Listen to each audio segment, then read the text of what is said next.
boys. How are you all? I hope you're all having a beautiful, beautiful day.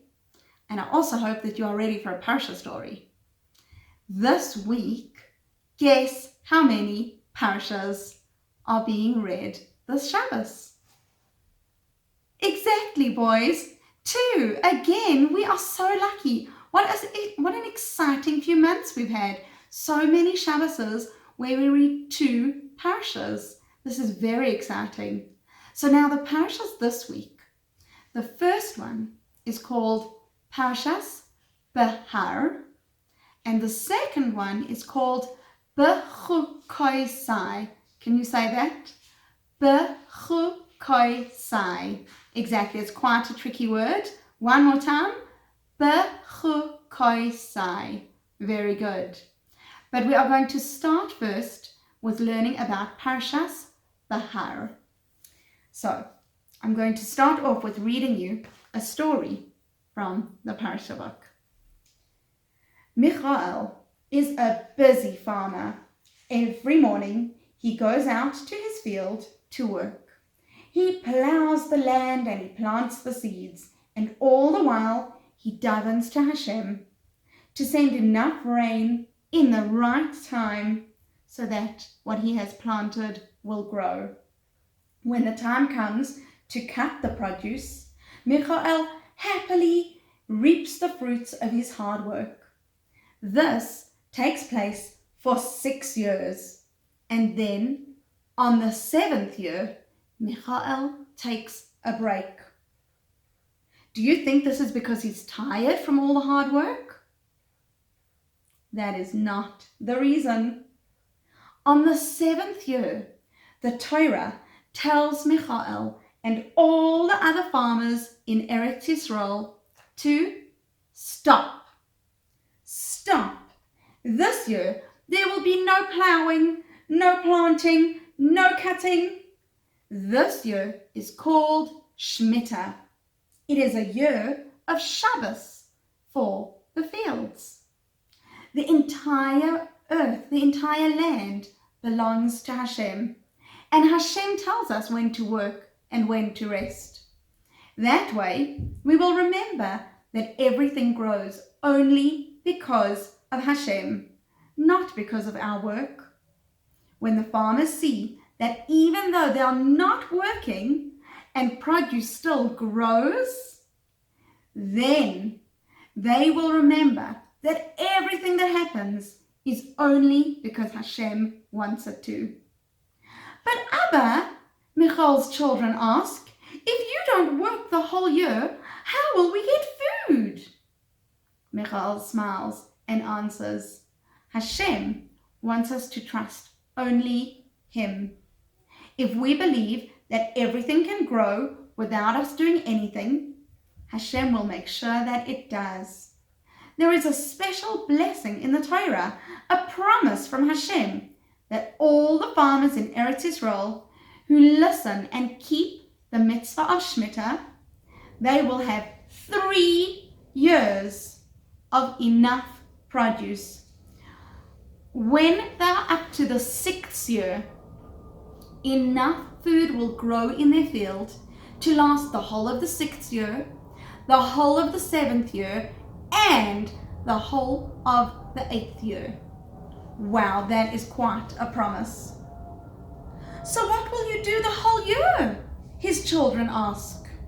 I will go to shul all day and learn Torah, answers Michal very happily. The gardens are in full bloom. Ripe vegetables and delicious looking fruit are growing in the fields and on the trees. The grapevines are overflowing with green and purple grapes. The farmer has worked hard up until the 7th year, when the time has come to rest. Unlike in the other years, he does not pick the fruits or collect the vegetables. So who will eat them? Will they just stay there and rot? No, definitely not. The farmers prepare big signs that they put at the entrance of their fields and orchards. Hefka, the sign says, free. everyone is free to come and take whatever they want. This is not an easy mitzvah to keep because the farmers, they also need to have enough to feed their families, but they trust in Hashem. He will give them whatever they need. Now, it was during the Shemitah year that Tamar and her mother went to the shop and filled up a big shopping basket with all sorts of fruit and vegetables. When they were done, Tamar said, "Can we go home now?" "Not yet," her mother answered. "We have to go pay first." "But I thought during Shemitah all fruits and vegetables in the field are hefka. I thought they are free." Tamar said, remembering what she had learnt in school. "They are," Tamar's mother said, happy to see that her daughter had learnt about the mitzvah of Shemitah. The one who went to get all the produce got them for free.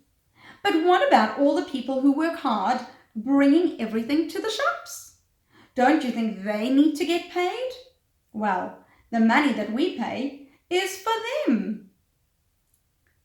When they got home, Tamar's mother told all the children, "These fruits and vegetables that grow during the Shemitah year are holy. Therefore, we are not allowed to throw anything away. Make sure to eat as much of the fruit or vegetable as possible, and all the peels and the pips need to go in a separate place. Only once the peels and the pips have rotten could they be thrown away." The children were very excited to keep this mitzvah.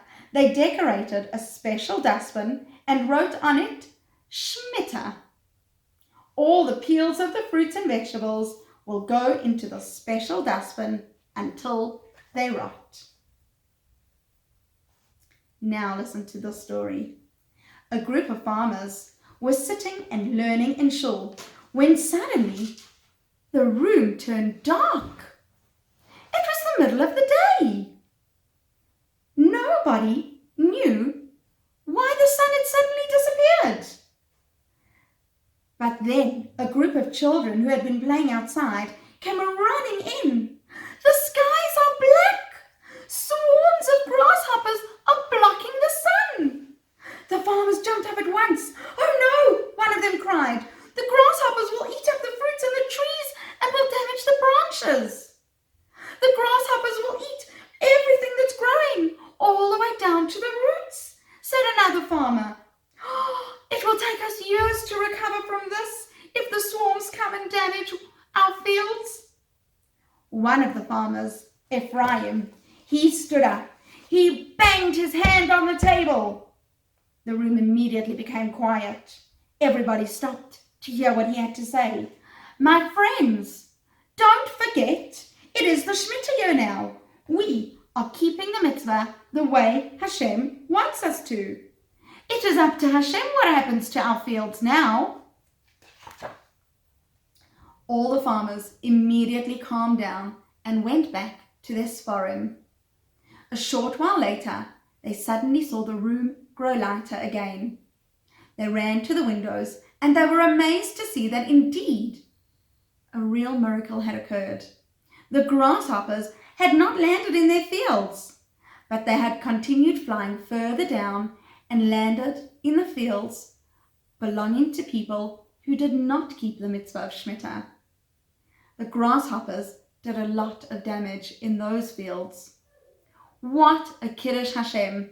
It was clear to see that Hashem loves those who keep the mitzvah of Shemitah the right way with a happy heart. When the year of Shemitah was over, the farmers went back to their fields and found absolute bracha in everything they did. And the farmers whose fields were damaged had to come to the farmers who kept the mitzvah of Shemitah to buy produce from them.